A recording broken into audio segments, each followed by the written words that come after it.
Olá, louvado seja nosso Senhor Jesus Cristo, para sempre seja louvado. Glória ao Pai, ao Filho e ao Espírito Santo, como era no princípio, agora e sempre. Amém.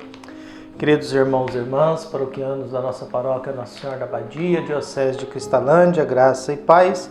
Que Deus abençoe e ilumine a todos nós, reunidos na fé nesse dia 10 de maio de 2024, nessa sexta-feira da sexta semana da Páscoa. O evangelho que a igreja nos apresenta, tirado de João, capítulo 16, versículos de 20 a 23. O Senhor esteja convosco, Ele está no meio de nós. Proclamação do evangelho de Jesus Cristo segundo João. Glória a vós, Senhor. Naquele tempo disse Jesus a seus discípulos: em verdade, vos digo, vós chorareis e vos lamentareis, mas o mundo se alegrará. Vós ficareis tristes, mas a vossa tristeza se transformará em alegria. A mulher, quando deve dar à luz, fica angustiada porque chegou a sua hora. Mas depois que a criança nasceu, ela já não se lembra dos sofrimentos por causa da alegria de um homem ter vindo ao mundo. Também vós agora sentis tristeza, mas eu hei de ver-vos novamente e o vosso coração se alegrará, e ninguém vos poderá tirar a vossa alegria. Naquele dia não me perguntareis mais nada. Palavra da salvação. Glória a vós, Senhor. Todos nós temos um tempo e Deus nos dá uma vida, nos dá um espaço, nos dá um tempo, nos dá uma realidade e a gente tem que tomar decisões do que a gente vai fazer com tudo isso que nós recebemos. É claro que nós somos um ser que a gente demora a crescer. A gente demora a crescer, a gente demora a compreender, a gente demora a entender. Quer dizer, quando a gente lê o Evangelho de João, estamos falando de algo escrito possivelmente mais de 60 anos depois da experiência com o ressuscitado. Então, quando a gente fala de 60 anos de gestão, 60 anos de meditação, de oração, de reflexão, para chegar a esta consciência daquilo que Jesus dizia e disse, que a tristeza, pela força do Espírito Santo, se torne em alegria. De que o mundo se alegra, mas depois eles que vão fazer com que a própria tristeza da morte de Jesus se torne alegria. Jesus no Evangelho usa a comparação de uma mãe. Conforme dizia Paulo Freire, depois da dor do parto sempre temos uma vida nova. E essa é a sabedoria da vida. Depois da dor do parto nós sempre nos deparamos com uma vida nova, com um ser novo. A dor do parto não é mais importante do que a vida que nasce. Por isso, ao nascer a criança, a mãe esquece a dor do parto, porque o seu filho está agora nos seus braços. É uma vida que precisa ser cuidada, é uma história que começa, é um ser a mais nesse mundo, que tem a responsabilidade de construir a sua vida e a sua história. Por isso o Evangelho vai insistindo nessa dimensão de que há algo bom pela frente, há algo importante pela frente. Há algo que vai aliviar um pouco o peso e a dor de existir. A alegria, a tristeza de ser alguém nesse mundo, mas a gente tem a possibilidade de construir história. E construir história de tal modo que eu tenha algo a apresentar a Deus, que eu tenha algo a oferecer para Deus.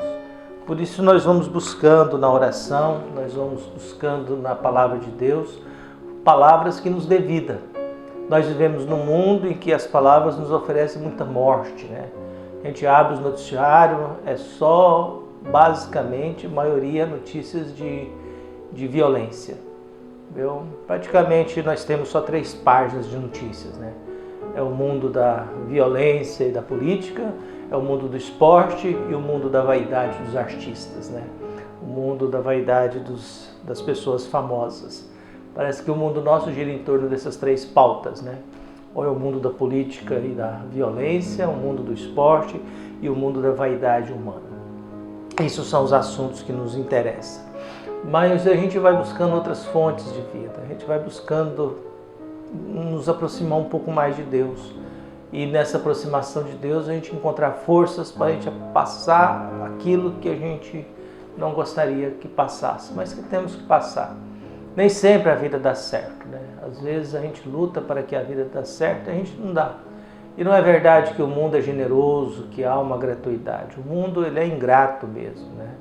A igreja tem muitas atitudes de ingratidão, né? Às vezes você gasta a vida toda dentro de um grupo religioso e quando você sai, você é simplesmente deletado, iluminado. Não existe nenhuma gratidão por aquilo que foi vivido lá. Viu? A vida das congregações religiosas são assim, né? Você é enquanto você está dentro. Se você é ausente, ela faz questão de te deletar, viu? Não tem a mínima compromisso contigo, o mínimo respeito pelos anos da sua vida que você gastou dentro daquele grupo religioso. Mas a gente tem que seguir a nossa consciência, a gente tem que seguir a nossa verdade. A gente tem que lutar para que o Evangelho de Jesus Cristo não seja fonte de uma vida boa, fonte de lucro, mas seja uma doação em função de que a gente tem que trabalhar para que as pessoas consigam encontrar um caminho que leva até Deus. E a missão da igreja é sempre de acolhedora. A igreja tem que acolher todos. É preciso criar espaços para que todos se sintam bem dentro da igreja. É lamentável uma igreja que proíbe as pessoas de estarem nela. É lamentável uma igreja que expulsa seres humanos, que desiste de seres humanos. É lamentável uma igreja de que não acolhe, uma igreja que só condena, só julga, que cobra do outro aquilo que muitas vezes ela não oferece, que cobra do outro aquilo que o outro não pode ser porque a vida não permitiu. É cruel a vida quando a vida não nos permite ser melhor, quando a vida não nos dá a chance de uma dignidade, não nos dá a oportunidade da gente criar uma maturidade. É lamentável um mundo e uma igreja que não vive em função do amor e da misericórdia, mas vive em função do interesse, do poder, do lucro.